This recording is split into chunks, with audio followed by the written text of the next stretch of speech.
mesmerized, as if by the nastiest pornographic abyss, stare into TV news each night, waiting to see a new war in full-throated hell.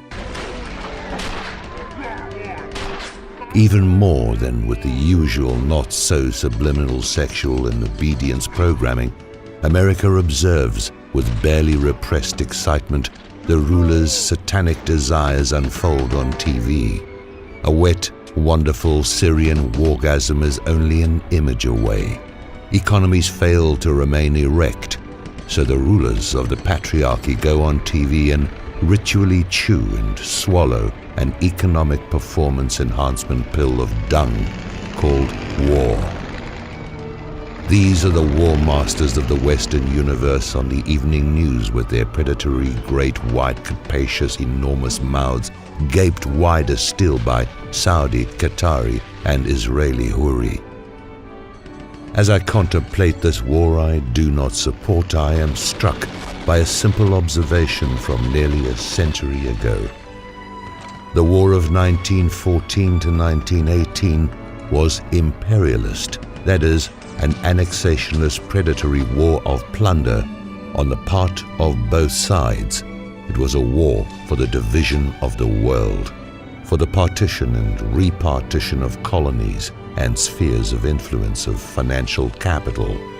Lenin imperialism, the highest stage of capitalism. Wargasm is always emboldened by public figures crying havoc and danger, preaching a crusade against the infidel. Masters of war use arousal of sexual energy, human life energy, to bind the partner to perverse wargasm. 50 years after the civil rights movement co-optation of leaders or creation of astroturf movements by interested outsiders is a constant.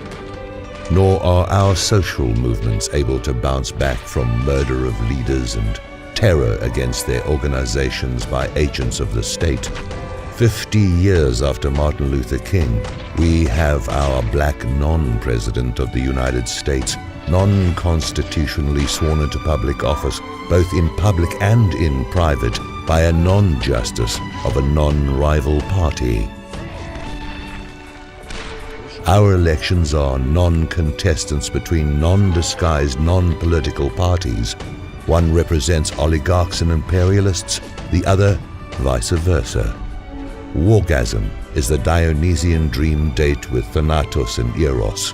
Lurking deep in the collective American mind, the nuclear wargasm in the Holy Land, reeking of Armageddon and prophecy, is a potent erotic symbol represented by divine mushroom clouds and sleek yellow submarines designed by Louis Vuitton.